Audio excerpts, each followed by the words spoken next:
सत्यनारायण भगवान की जय। सत्यनारायण व्रत कथा का पाठ करने से व्यक्ति को 1000 यज्ञ करने के बराबर पुण्य फल की प्राप्ति होती है। सत्यनारायण भगवान व्रत कथा में भगवान विष्णु के सत्य स्वरूप के बारे में बताया गया है। इस व्रत का पाठ करने से घर में सुख समृद्धि का वास होता है और भगवान विष्णु की कृपा बनी रहती है। तो भक्तों, आज हम सुनेंगे श्री सत्यनारायण भगवान की संपूर्ण कथा। उससे पहले अगर आप हमारे चैनल पर पहली बार आए हो तो वीडियो को एक लाइक करके कमेंट में श्री सत्यनारायण भगवान की जय अवश्य लिखें और हमारे चैनल को सब्सक्राइब जरूर कर लें। तो चलिए सुनते हैं श्री सत्यनारायण भगवान की संपूर्ण कथा। एक समय की बात है, नैमिषारण्य तीर्थ में शौनक आदि 80,000 ऋषियों ने श्री सूत जी से पूछा, हे प्रभु, इस कलयुग में वेद विद्या रहित मनुष्यों को प्रभु भक्ति किस प्रकार मिल सकती है तथा उनका उद्धार कैसे होगा। हे मुनि श्रेष्ठ, कोई ऐसा तप बताइए जिससे थोड़े समय में ही पुण्य मिले और मनवांछित फल भी मिल जाए। इस प्रकार की कथा सुनने की हम इच्छा रखते हैं। सर्वशास्त्रों के ज्ञाता सूत जी बोले, हे वैष्णव में पूज्य, आप सभी ने प्राणियों के हित की बात पूछी, इसलिए मैं एक ऐसे श्रेष्ठ व्रत को आप लोगों को बताऊंगा जिसे नारद जी ने लक्ष्मी नारायण जी से पूछा था और लक्ष्मीपति ने मुनि श्रेष्ठ नारद जी से कहा था। आप सब इसे ध्यान से सुनिए। एक समय की बात है, योगी राज नारद जी दूसरों के हित की इच्छा के लिए अनेकों लोकों में घूमते हुए मृत्यु लोक में आ पहुँचे। यहाँ उन्होंने अनेक योनियों में जन्मे प्रायः सभी मनुष्यों को अपने कर्मों द्वारा अनेकों दुखों से पीड़ित देखा। उनका दुख देख नारद जी सोचने लगे कि कैसा यत्न किया जाए जिसके करने से निश्चित रूप से मानव के दुखों का अंत हो जाए। इसी विचार पर मनन करते हुए वह विष्णु लोक में गए। वहाँ वह देवों के देव नारायण की स्तुति करने लगे, जिनके हाथों में शंख चक्र गदा और पद्म थे, गले में वर माला पहने हुए थे। स्तुति करते हुए नारद जी बोले, हे भगवान, आप अत्यंत शक्ति से संपन्न है। मन तथा वाणी भी आपको नहीं पा सकती। आपका आदि मध्य तथा अंत नहीं है। निर्गुण स्वरूप सृष्टि के कारण भक्तों के दुख को दूर करने वाले हैं। आपको मेरा नमस्कार है। नारद जी की स्तुति सुन विष्णु भगवान बोले, हे मुनि श्रेष्ठ, आपके मन में क्या बात है? आप किस काम के लिए पधारे हैं, उसे निसंकोच कहें। इस पर नारद मुनि बोले कि मृत्यु लोक में अनेक योनियों में जन्मे मनुष्य अपने कर्मों के द्वारा अनेकों दुखों से दुखी हो रहे हैं। हे नाथ, आप मुझ पर दया रखते हैं तो बताइए कि वह मनुष्य थोड़े प्रयास से ही अपने दुखों से कैसे छुटकारा पा सकते हैं। श्री हरि बोले, हे नारद, मनुष्यों की भलाई के लिए तुमने बहुत अच्छी बात पूछी है। जिसके करने से मनुष्य मोह से छूट जाता है, वह बात मैं कहता हूँ, उसे सुनो। स्वर्ग लोक व मृत्यु लोक दोनों में एक दुर्लभ उत्तम व्रत है जो पुण्य देने वाला है। आज प्रेम वश होकर मैं उसे तुमसे कहता हूँ। श्री सत्यनारायण भगवान का यह व्रत अच्छी तरह विधान पूर्वक करके मनुष्य तुरंत यहाँ सुख भोग कर मरने पर मोक्ष पाता है। श्री हरि के वचन सुन नारद जी बोले कि उस व्रत का फल क्या है और उसका विधान क्या है। यह व्रत किसने किया था? इस व्रत को किस दिन करना चाहिए? सभी कुछ विस्तार से बताए। नारद की बात सुनकर श्री हरि बोले, दुख व शोक को दूर करने वाला, यह सभी स्थानों पर विजय दिलाने वाला है। मानव को भक्ति व श्रद्धा के साथ शाम को श्री सत्यनारायण की पूजा धर्म परायण होकर ब्राह्मणों व बंधुओं के साथ करनी चाहिए। भक्ति भाव से ही नैवेद्य, केले का फल, घी, दूध और गेहूं का सवा आटा सवाया लेना चाहिए। गेहूं के स्थान पर साठे का आटा, शक्कर तथा गुड़ लेकर वह सभी भक्षण योग्य पदार्थों को मिलाकर भगवान को भोग लगाएं। ब्राह्मणों सहित बंधु बांधवों को भी भोजन कराएं। उसके बाद स्वयं भोजन करें। भजन कीर्तन के साथ भगवान की भक्ति में लीन हो जाए। इस तरह से सत्यनारायण भगवान का यह व्रत करने पर मनुष्य की सारी इच्छाएं निश्चित रूप से पूरी होती हैं। इस कली काल अर्थात कलयुग में मृत्यु लोक में मोक्ष का यही एक सरल उपाय बताया गया है। श्री सत्यनारायण व्रत कथा का पहला अध्याय संपूर्ण हुआ। तो प्रेम से बोले श्री सत्यनारायण सत्यनारायण भगवान की जय।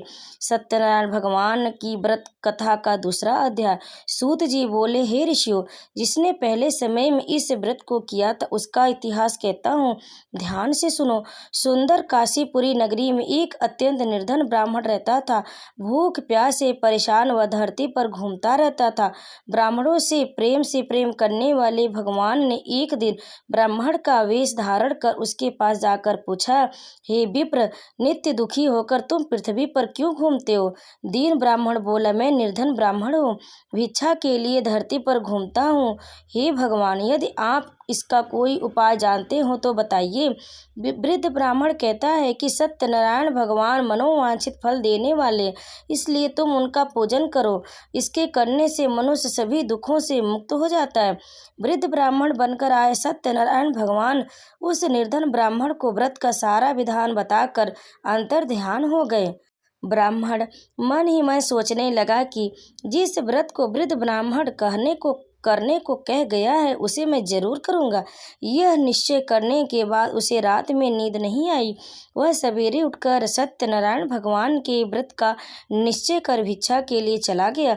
उस दिन निर्धन ब्राह्मण को भिक्षा में बहुत अधिक धन मिला, जिससे उसने बंधु बांधवों के साथ मिलकर श्री सत्यनारायण भगवान का व्रत संपन्न किया। भगवान सत्यनारायण का व्रत संपन्न करने के बाद वह निर्धन ब्राह्मण सभी दुखों से छूट गया और अनेक प्रकार की संपत्तियों से युक्त हो गया। उसी समय से यह ब्राह्मण हर माह इस व्रत को करने लगा। इस तरह से सत्यनारायण भगवान के व्रत को जो मनुष्य करेगा वह सभी प्रकार के पापों से छूटकर मोक्ष को प्राप्त होगा। जो मनुष्य इस व्रत को करेगा वह भी सभी दुखों से मुक्त हो जाएगा। सूत जी बोले कि इस तरह से नारद जी ने नारायण जी का कहा हुआ श्री सत्यनारायण व्रत को मैंने तुमसे कहा। हे विप्रो, अब मैं और क्या कहूँ? ऋषि बोले, हे मुनिवर, संसार में उस विप्र से सुनकर और किस किस ने इस व्रत को किया, हम सब इस बात को सुनना चाहते हैं। इसके लिए हमारे मन में श्रद्धा का भाव है। सूत जी बोले, हे मुनियों, जिसने इस व्रत को किया वे सब सुनो। एक समय वही विप्रधन व ईश्वर के अनुसार अपने बंधु बांधवों के साथ इस व्रत को करने को तैयार हुआ। उसी समय एक लकड़ी बेचने वाला बूढ़ा आदमी आया और लकड़ियां बाहर रख कर अंदर ब्राह्मण के घर में गया। प्यास से दुखी वह लकड़हारा उनको व्रत करते देख विप्र को नमस्कार कर पूछने लगा कि आप यह क्या कर रहे हो? तो उन्होंने बताया कि व्रत कर रहा हूँ तथा इसके करने से क्या फल मिलेगा। उसने पूछा, कृपया मुझे भी बताएं। ब्राह्मण ने कहा कि सब मनोकामनाओं को पूरा करने वाला यह सत्यनारायण भगवान का व्रत है। इनकी कृपा से ही मेरे घर में धन धान्य आदि की वृद्धि हुई है। विप्र ने सत्यनारायण व्रत के बारे में जानकर लकड़हारा बहुत प्रसन्न हुआ। चरणामृत लेकर वह प्रसाद खाने के बाद अपने घर को गया। लकड़हारे ने अपने मन में संकल्प किया कि आज लकड़ी बेचने से जो धन मिलेगा उसी से श्री सत्यनारायण भगवान का उत्तम व्रत करूंगा।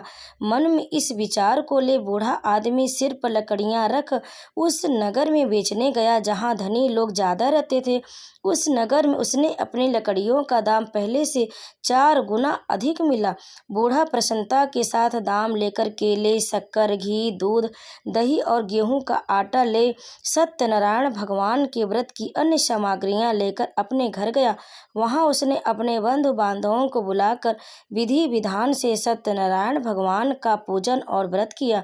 इस व्रत के प्रभाव से वह बूढ़ा लकड़हारा धन पुत्र आदि से युक्त होकर संसार के समस्त सुख भोग अंत काल में वैकुंठ धाम को चला गया। श्री सत्यनारायण व्रत कथा का दूसरा अध्याय पूर्ण हुआ। तो प्रेम से बोले श्री सत्यनारायण भगवान की जय। अब सुनिए सत्यनारायण भगवान की व्रत कथा का तीसरा अध्याय। सूत जी बोले, हे श्रेष्ठ मुनियों, अब आगे की कथा कहता हूँ। पहले समय में उल्का मुख नाम का एक बुद्धिमान राजा था। वह सत्यवक्ता और जितेंद्रिय था। प्रतिदिन देव स्थानों पर जाता और निर्धनों को धन देकर उनके कष्ट दूर करता था। उसकी पत्नी कमल के समान मुख वाली तथा सती साध्वी थी। भद्रशिला नदी के तट पर उन दोनों ने श्री सत्यनारायण भगवान का व्रत किया। उसी समय साधु नाम का एक वैश्य आया। उसके पास व्यापार करने के लिए बहुत सा धन था। राजा को व्रत करते देखकर वह विनय के साथ पूछने लगा, हे राजन, भक्ति भाव से पूर्ण होकर आप यह क्या कर रहे हैं? मैं सुनने की इच्छा रखता हूँ, तो आप मुझे बताएं। राजा बोला, हे साधु, अपने बंधु बांधवों के साथ पुत्र आदि की प्राप्ति के लिए एक महान शक्तिमान श्री सत्यनारायण भगवान का व्रत व पूजन कर रहा हूँ। राजा के वचन सुन साधु आदर से बोला, हे राजन, मुझे इस व्रत का सारा विधान कहिए। आपके कथनानुसार मैं भी इस व्रत को करूँगा। मेरी भी संतान नहीं है और इस व्रत को करने के निश्चित रूप से मुझे संतान की प्राप्ति होगी। राजा से व्रत का सारा विधान सुन व्यापार से निवृत्त हो अपने घर को गया। साधु वैश्य ने अपनी पत्नी को संतान देने वाले इस व्रत का वर्णन कह सुनाया और कहा कि जब मेरी संतान होगी तब मैं इस व्रत को करूँगा। साधु ने इस तरह के वचन अपनी पत्नी लीलावती से कहे। एक दिन लीलावती पति के साथ आनंदित हो सांसारिक धर्म में प्रवृत्त होकर सत्यनारायण भगवान की कृपा से गर्भवती हो गई। 10वें महीने में उसके गर्भ से एक सुंदर कन्या ने जन्म लिया। दिनों दिन वह ऐसे बढ़ने लगी कि जैसे शुक्ल पक्ष का चंद्रमा बढ़ता है। माता पिता ने अपनी कन्या का नाम कलावती रखा। एक दिन लीलावती ने मीठे शब्दों में अपने पति को याद दिलाया कि आपने सत्यनारायण भगवान के जिस व्रत को करने का संकल्प किया था उसे करने का समय आ गया है। आप इस व्रत को करिए। साधु बोला कि हे प्रिय, इस व्रत को मैं उसकी विवाह पर करूँगा। इस प्रकार अपनी पत्नी को आश्वासन देकर वह नगर को चला गया। कलावती पिता के घर में रह रहे वृद्धि को प्राप्त हो गई। साधु ने एक बार नगर में अपनी कन्या को सखियों के साथ देखा तो तुरंत ही दूत को बुलाया और कहा कि मेरी कन्या की योग्य वर देख कर आओ। साधु की बात सुनकर दूत कंचन नगर में पहुंचा और वहां देखभाल कर लड़की के सुयोग्य वणिक पुत्र को ले आया। सुयोग्य लड़की को देख साधु ने बंधु बांधवों को बुलाकर अपनी पुत्री का विवाह कर दिया। लेकिन दुर्भाग्य की बात यह है कि साधु ने अभी भी श्री सत्यनारायण भगवान का व्रत नहीं किया। इस पर श्री भगवान सत्यनारायण क्रोधित हो गए और श्राप दिया कि साधु को अत्यधिक दुख मिले। अपने कार्य में कुशल साधु बनिया जमाई को लेकर समुद्र के पास स्थित होकर रत्नासारपुर नगर में गया। वहां जाकर दामाद ससुर दोनों मिलकर चंद्रकेतु राजा के नगर में व्यापार करने लगे। एक दिन सत्यनारायण भगवान की माया से एक चोर राजा का धन चुरा कर भाग रहा था। उसने राजा के सिपाहियों को अपना पीछा करते देख चुराया हुआ धन वहां रख दिया जहां साधु अपने जमाई के साथ ठहरा हुआ था। राजा के सिपाहियों ने साधु वैश्य के पास राजा का धन पड़ा देखा तो वह ससुर जमाई दोनों को बांधकर प्रसन्नता के साथ राजा के पास ले गए और कहा कि उन दोनों ने चोरों को हम पकड़ लाए हैं, आप आगे की कार्यवाही की आज्ञा दें। राजा की आज्ञा से उन दोनों को कठिन कारावास में डाल दिया गया और उनका सारा धन भी उनसे छीन लिया गया। श्री सत्यनारायण भगवान के श्राप से साधु की पत्नी भी बहुत दुखी हुई। घर में जो धन रखा था उसे चोर चुरा ले गए। शारीरिक तथा मानसिक पीड़ा व भूख प्यास से अति दुखी हो अन्न की चिंता में कलावती के ब्राह्मण के घर गई। वहां उसने श्री सत्यनारायण भगवान का व्रत होते देखा, फिर कथा भी सुनी। वह प्रसाद ग्रहण कर वह रात को घर वापस आई। माता की कलावती की से पूछा कि हे पुत्री, अब तुम कहाँ थी, तेरे मन में क्या है? कलावती ने अपनी माता से कहा, हे माता, मैंने एक ब्राह्मण के घर में श्री सत्यनारायण भगवान का व्रत देखा है। कन्या के वचन सुन लीलावती भगवान की पूजन की तैयारी करने लगी। लीलावती ने परिवार व बंधुओं से सत्यनारायण भगवान का पूजन किया और उनसे वर मांगा कि मेरे पति तथा जमाई शीघ्र घर आ जाए। साथ ही यह भी प्रार्थना की कि हम सबका अपराध क्षमा करें। श्री सत्यनारायण भगवान इस व्रत से संतुष्ट हो गए और राजा चंद्रकेतु को सपने में दर्शन दे कहा कि हे राजन, तुम उन दोनों वैश्यों को छोड़ दो और तुमने उनका जो धन लिया है उसे वापस कर दो। अगर ऐसा नहीं किया तो मैं तुम्हारा धन, राज व संतान सभी को नष्ट कर दूंगा। राजा को यह सब कहकर वह अंतर ध्यान हो गए। प्रातः काल सभा में राजा ने अपना सपना सुनाया कि बोले कि वणिक पुत्रों को कैद से मुक्त कर सभा में लाओ। दोनों ने आते ही राजा को प्रणाम किया। राजा मीठी बाड़ी में बोला, हे महानुभावों, दुर्भाग्यवश ऐसा कठिन दुख तुम्हें प्राप्त हुआ है, लेकिन अब तुम्हें कोई भय नहीं है। ऐसा कर राजा ने उन दोनों को नए वस्त्र आभूषण भी पहनाए और जितना धन उनका लिया था उससे 2 गुना धन वापिस कर दिया। दोनों वैसे अपने घर को चल दिए। इस प्रकार से सत्यनारायण व्रत कथा का 3रा अध्याय संपूर्ण हुआ। तो प्रेम से बोले सत्यनारायण भगवान की जय। अब सुनिए सत्यनारायण भगवान की व्रत कथा का 4था अध्याय। सूत जी बोले, वैश्य ने मंगलाचार कर अपनी यात्रा आरंभ की और अपनी नगर की ओर चल दिए। उसने थोड़ी दूर जाने पर एक दंडी वेशधारी श्री सत्यनारायण ने उनसे पूछा कि हे साधु, तेरी नाव में क्या है? अभिवाड़ी वणिक हंसता हुआ बोला, हे दंडी, आप क्यों पूछते हो? क्या धन लेने की इच्छा है? मेरी नाव में तो बेल व पत्ते भरे हुए हैं। वैश्य के कठोर वचन सुन भगवान बोले, तुम्हारा वचन सत्य हो। दंडी ऐसे वचन कह वहां से दूर चले गए। कुछ दूर जाकर समुद्र के किनारे बैठ गए। दंडी के जाने के बाद साधु वैश्य ने नित्य क्रिया के पश्चात नाव को ऊंची उठते देख अचंभा माना और नाव में बेल पत्ते आदि देख वह मूर्छित हो जमीन पर गिर पड़ा। मूर्छा खुलने पर वह अत्यंत शोक में डूब गया। तब उसका दामाद बोला कि आप शोक न मनाएं, यह दंडी का श्राप, इसलिए हमें उनकी शरण में जाना चाहिए, तभी हमारी मनोकामना पूरी होगी। दामाद की बात सुनकर वह दंडी के पास पहुंचा और अत्यंत भक्ति भाव से नमस्कार करके बोला, मैंने आपसे जो जो असत्य वचन कहे थे उनके लिए मुझे क्षमा कर दे। ऐसा कहकर महान शोकातुर हो रोने लगा। तब दंडी भगवान बोले, हे वणिक पुत्र, मेरी आज्ञा से बार बार तुम्हें दुख प्राप्त हुआ, तू मेरी पूजा से विमुख हुआ है। साधु बोला, हे भगवान, आपकी माया से ब्रह्मा आदि देवता भी आपके रूप को नहीं जानते, तब मैं अज्ञानी कैसे जान सकता हूँ? आप प्रसन्न होइए, अब मैं सामर्थ्य के अनुसार आपकी पूजा करूँगा। मेरी रक्षा करो और पहले के समान नौका में धन भर दो। साधु वैश्य की भक्ति पूर्वक वचन सुनकर भगवान प्रसन्न हो गए और उसकी इच्छा अनुसार वरदान देकर अंतर्ध्यान हो गए। ससुर जमाई जब नाव पर आए तो नाव धन से भरी हुई थी। फिर वहीं अपने अन्य साथियों के साथ सत्यनारायण भगवान का पूजन कर अपने नगर को ओर चल दिए। जब नगर के नजदीक पहुंचे तो दूत को घर पर खबर करने के लिए भेज दिया। दूत साधु की पत्नी को प्रणाम कर कहता है कि मालिक अपने दामाद सहित नगर के निकट आ गए हैं। दूत की बात सुन साधु की पत्नी लीलावती ने बड़ी हर्ष के साथ सत्यनारायण भगवान का पूजन कर अपनी पुत्री कलावती से कहा कि मैं अपने पति के दर्शन को जाती हूँ, तो कार्य पूर्ण कर शीघ्र आ जा। माता के ऐसे वचन सुन कलावती जल्दी से प्रसाद छोड़ अपने पति के पास चली गई। प्रसाद की अवज्ञा के कारण श्री सत्यनारायण भगवान रुष्ट हो गए और नाव सहित उसके पति को पानी में डुबो दिया। कलावती अपने पति को वहां ना पाकर रोती हुई जमीन पर गिर गई। नौका को डूबा हुआ देख वह कन्या को रोता देख साधु दुखी होकर बोला, हे प्रभु, मुझसे तथा मेरे परिवार से जो भूल हुई उसे क्षमा करे। साधु के दीन वचन सुनकर श्री सत्यनारायण भगवान प्रसन्न होकर और आकाशवाणी हुई, हे साधु, तेरी कन्या मेरे प्रसाद को छोड़कर आई है, इसलिए उसका पति अदृश्य हो गया। यदि वह घर जाकर प्रसाद खाकर लौटती है तो इसे इसका पति अवश्य मिलेगा।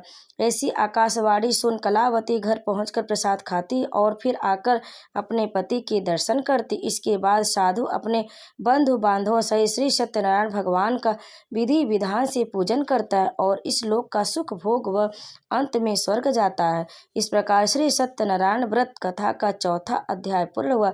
तो प्रेम से बोले श्री सत्यनारायण भगवान की जय। अब सुनिए सत्यनारायण भगवान की व्रत कथा का 5वां अध्याय। सूत जी बोले, हे ऋषियों, मैं और भी एक कथा सुनाता, उसे भी ध्यान पूर्वक सुनो। प्रजा पालन में लीन तुंगध्वज नाम का एक राजा था। उसने भी भगवान का प्रसाद त्याग कर बहुत ही दुखसान किया। एक बार वन में जाकर वन्य पशुओं को मारकर वह बड़ के पेड़ के नीचे आया। वहां उसने ग्वालों को भक्ति भाव से अपने बंधुओं सहित सत्यनारायण भगवान का पूजन करते देखा। अभिमानवश राजन उसे देख कर भी पूजा स्थान में नहीं गया और ना ही उसने भगवान को नमस्कार किया। ग्वालों ने राजा को प्रसाद दिया, लेकिन उसने वह प्रसाद भी नहीं खाया और प्रसाद को वहीं छोड़कर अपने नगर को चला गया। जब वह नगर में पहुंचा तो वहां सब कुछ तहस नहस हुआ पाया, तो वह शीघ्र ही समझ गया कि यह सब भगवान ने ही किया। वह दोबारा ग्वालों के पास पहुंचा और विधि पूर्वक पूजा करके प्रसाद खाया, तो श्री सत्यनारायण भगवान की कृपा से सब कुछ पहले जैसा हो गया। दीर्घ काल तक सुख भोगने के बाद मरणोपरांत उसने स्वर्गलोक की प्राप्ति हुई। जो मनुष्य परम दुर्लभ इस व्रत को करेगा, तो भगवान सत्यनारायण की अनुकंपा से उसे धन धान की प्राप्ति होगी। निर्धन धनी हो जाता और भयमुक्त हो जीवन जीता है। संतानहीन मनुष्य को संतान सुख मिलता है और सारे मनोरथ पूर्ण होने पर मानव अंत काल में वैकुंठ धाम को जाता है। सूत जी बोले, जिन्होंने पहले इस व्रत को किया है, अब उसके दूसरे जन्म की कथा कहता हूँ। वृद्ध शतानंद ब्राह्मण ने सुदामा का जन्म लेकर मोक्ष की प्राप्ति की। लकड़हारे ने अगले जन्म में निषाद बनकर मोक्ष प्राप्त किया। उल्का मुख नाम का राजा दशरथ होकर बैकुंठ को गए। साधु नाम के वैश्य ने मोरध्वज बनकर अपने पुत्र को आरे से चीरकर मोक्ष पाया। महाराज तुंग ध्वज ने स्वयंभू होकर भगवान में भक्ति युक्त हो कर्म कर मोक्ष को पाया। इस प्रकार श्री सत्यनारायण व्रत कथा का 5वां अध्याय पूर्ण हुआ। तो प्रेम से बोले श्री सत्यनारायण भगवान की जय। जो भी इस कथा का अंत तक श्रवण किया, उसकी सभी मनोकामनाएं श्री सत्यनारायण भगवान पूर्ण करे। कथा को अंत तक सुनने के लिए आप लोगों का बहुत बहुत धन्यवाद। आप सभी पर श्री सत्यनारायण भगवान की कृपा सदैव बनी रहे। कथा को अंत तक सुनने के बाद आप वीडियो को लाइक जरूर करें, शेयर करें और कमेंट में श्री सत्यनारायण भगवान की जय अवश्य लिख दे और हमारे चैनल को सब्सक्राइब जरूर कर ले। तो प्रेम से बोले श्री सत्यनारायण भगवान की जय, विष्णु भगवान की जय, सर्व देवी देवता की जय।